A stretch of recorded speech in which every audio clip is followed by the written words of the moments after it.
அவர் ஸ்டாலினுடைய ஜாதகமும் விஜயனுடைய ஜாதகத்தை நம்ம வச்சு பார்க்கும் பொழுது விஜய்க்கு வந்து இந்த சமயத்தில் இந்த வருஷத்தில் ஏற்படக்கூடிய மாற்றங்கள் ஒரு 30லேருந்து 40 சீட் வரைக்கும் விஜய் வெல்லக்கூடிய வாய்ப்பு உண்டு அப்படின்னு நம்ம முன்னமே சொல்லியிருந்தாலுமே கூட இந்த தருணத்தில் பார்க்குறப்ப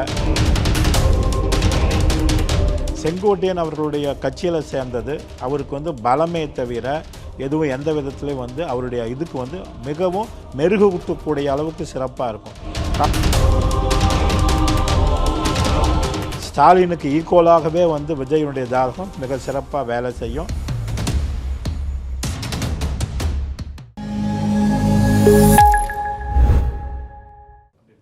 இப்போ வந்து பார்த்தோம்னா அவர் ஸ்டாலினுடைய ஜாதகமும் விஜயனுடைய ஜாதகத்தை நம்ம வச்சு பார்க்கும் பொழுது விஜய்க்கு வந்து இந்த சமயத்தில் இந்த வருஷத்தில் ஏற்படக்கூடிய மாற்றங்கள் அதே சமயத்தில் வந்து இந்த மே மாதம் தான் மேக்சிமம் தேர்தல் நடக்கும். இந்த மே மாதம் தேர்தல் நடக்கும் பொழுது அன்றைக்கி இருக்கக்கூடிய கிரக நிலைகளை இதையெல்லாம் வச்சு பார்க்குறப்ப நம்ம முன்ன சொல்லியிருப்போம் வந்து ஒரு 30லேருந்து 40 சீட் வரைக்கும் விஜய் வெல்லக்கூடிய வாய்ப்பு உண்டு அப்படின்னு நம்ம முன்னமே சொல்லியிருந்தாலுமே கூட இந்த தருணத்தில் பார்க்குறப்ப உங்களுக்கு வந்து விஜய்க்கு வந்து அதிகப்படியான சீட் கிடைக்கக்கூடிய வாய்ப்பு உண்டு. இப்போ அவர் சொல்கிற மாதிரி விஜய் சொல்கிற மாதிரி உங்களுக்கு வந்து பார்த்தீங்கன்னா ஸ்டாலினுக்கு நாம் தான் வந்து போட்டின்னு சொல்லக்கூடிய அளவுக்கு இருக்கும் பொழுது கண்டிப்பாக இருப்பார். காரணம் என்னன்னு கேட்டிங்கன்னா இருக்கக்கூடிய கிரக நிலைகள் மிக தெளிவாக இருக்குது.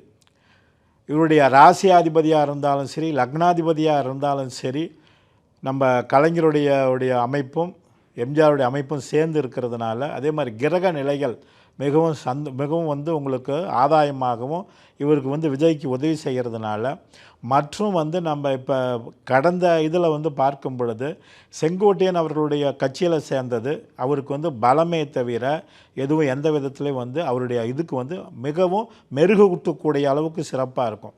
காரணம் என்னென்னு கேட்டால் அவருடைய ராசி அமைப்பிலையும் வந்து பார்த்திங்கன்னா இவருக்கு வந்து உதவி செய்யக்கூடிய அளவில் தான் இருக்குதே தவிர பின்தங்கக்கூடிய அளவில் கிடையாது. இவருக்கு வந்து பார்த்திங்கன்னா ஒரு 117 சொல்கிறோம் அப்படின்னு சொன்னால் அவருக்கு ஒரு 70 சொல்லலாம். இப்போ இந்த பொதுவாக வந்து இந்த சட்டசபை தேர்தல் வரும்போதே 2 கட்சிகள் சேர்ந்து கூட சில நேரத்தில் ஆட்சி அமைக்கக்கூடிய வாய்ப்பு உண்டு அப்படின்னு சொல்லலாம். காரணம் என்னான்னு கேட்டிங்கன்னா விஜயனுடைய ஜாதகம் வந்து மிக வலுவாக இருக்குது. அதனால் வந்து கண்டிப்பாக அவருக்கு கிடைக்கக்கூடிய அந்த உத்வேகம் அதே சமயத்தில் ஆதரவு இது எல்லாமே வந்து வரக்கூடிய தலைவர்களாலையும் பெருகக்கூடிய வாய்ப்பு சிறப்பாக இருக்கும். காரணம் என்னென்னு கேட்டிங்கன்னா உங்களுடைய எண்ணத்துக்கு ஏற்ப இவருடைய பாயிண்ட் ஆஃப் வியூவும் அவருடைய பாயிண்ட் ஆஃப் வியூவும் பார்த்திங்கன்னா பலரை அனுசரித்து போகக்கூடிய அளவில் ஸ்டாலின் ஐயா இருக்கிறாங்க அப்படின்னாலுமே கூட விஜயனுடைய வேகம் வந்து ரொம்ப அதிகமாக காணப்படும். அப்போ அவர் கம்மியாக இருந்தால் கூட இப்போதைக்கு கண்டிப்பாக தேர்தல் சமயத்தில் அதிகமாக வந்து வியூகம் வகுப்பார். அதனால் வந்து அவருக்கு வெற்றி வாய்ப்பு அதிகமாக காணப்படும் அப்படின்னு சொல்லப்படுது. 2 பேர்த்து ஜாதகத்தை நம்ம ஈக்குவல் பண்ணும்போது ஸ்டாலினுக்கு ஈக்குவலாகவே வந்து விஜயனுடைய ஜாதகம் மிக சிறப்பாக வேலை செய்யும். அதுக்கு தகுந்த மாதிரி வந்து அவருக்கு கூட வந்திருக்கக்கூடிய தலைவர்களும் ஒத்துழைப்பாங்க. அந்த மாதிரி ஜாதகத்தையும் நம்ம வந்து அவர் ஐயா செங்கோட்டையனுடைய ஜாதகத்தையும் நம்ம ஆய்வு பண்ண வகையில் அவருடைய ஒத்துழைப்பு மிக சிறப்பாக இருக்கும். அதனால் கண்டிப்பாக வந்து ஸ்டாலினுக்கு ஈக்குவலாகவே அவர் வந்து வருவார் அப்படின்னு சொல்லலாம்.